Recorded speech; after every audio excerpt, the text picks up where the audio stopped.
Okay, for this part, we're looking at finding the equations from the graph.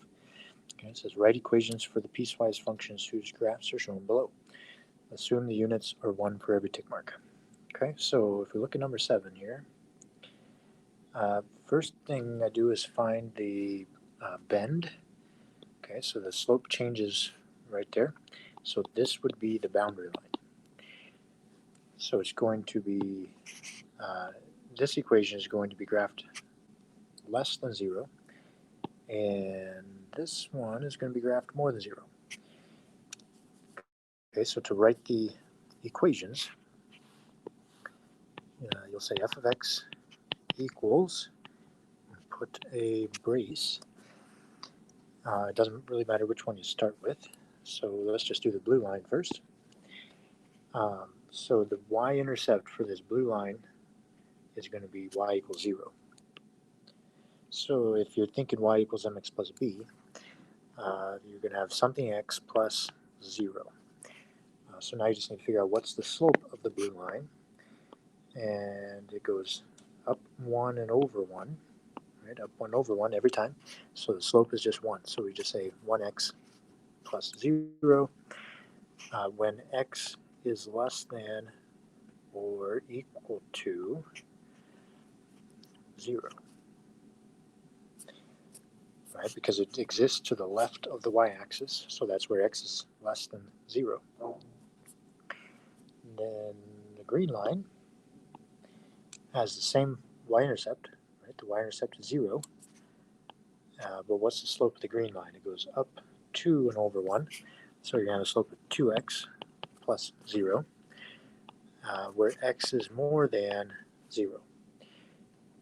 Now, the equal to can't be on both of them, but it has to be on one of them. It doesn't really matter which one you put it on,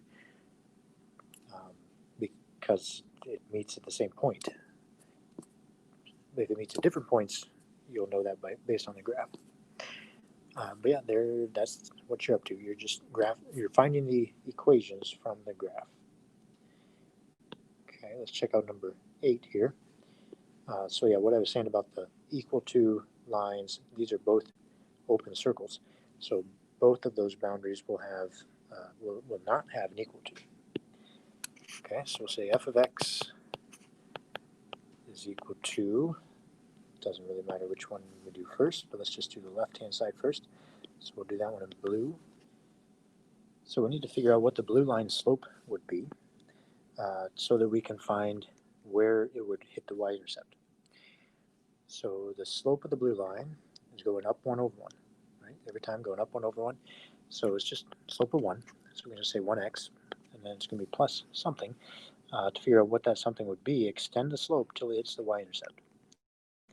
Okay, so we have an up 1 over 1 and up 1 over 1, so it's going to hit the y-intercept right there. And what's that y value? So it would go up 1, 2, 3, 4, 5. So the y-intercept would be 5. And this one exists where x is less than, what's this x value that this one starts at? It would be negative 2. So there's our boundary line. The second part, the second line, is this green line down here, so it doesn't have a slope, right? The slope would be 0, it's just a flat line. So the y value that it crosses is y equals negative 2. So that's the y-intercept. There is no slope, so there's no x. So we just put negative 2, that's the whole equation right there. And where does this one exist? When x is more than negative 2. Because it starts at negative 2 and is going to the right. So that's why x is more than negative 2. So that's the whole idea. You want to find the y-intercept, you want to find the slope and the boundary, and then write your equations. Okay, number 9 is going to have 2 boundaries.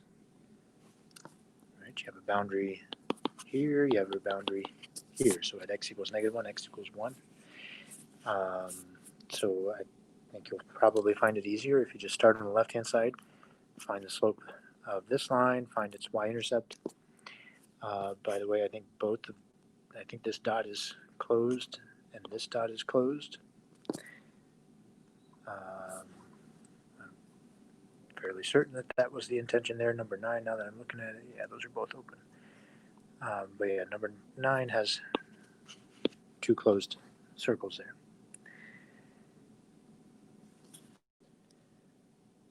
So number 10 is a special one here, and I believe it's supposed to have a line connecting those 2 lines. So you're going to have 2 boundaries here, just like number 9. So yeah, that one's not going to be too bad, I don't think. But there is a line through the middle. Number 11 has 3 separate pieces. So we're going to have 3 separate equations. Now there's a solid, solid, solid. So at each end is going to be a boundary. So this one's actually going to have 4 boundaries, even though it only has 3 sections. So the first boundary is going to be between x equals 0 and x equals 2. So you'll write that x is in between 0 and 2, and we want the equal sign on the 0 side. So that's going to be your boundary for the first one. And then something similar for the second one here, from x is between 2 and 4. And then for the last one, x is between 4 and 6. So there's 4 boundaries, but you're only still going to write it 3 times. So if you have any questions about them, let me know. I also want you to do number 12 here. It's very similar to what you were doing yesterday. You just write the function based on the information there, and then you graph it. Okay, so it's kind of a combo of what we were doing just previously and yesterday. And the next one is the same. So number 13 are very similar, so I want you to do both of those today. And then we'll save the rest for the next time.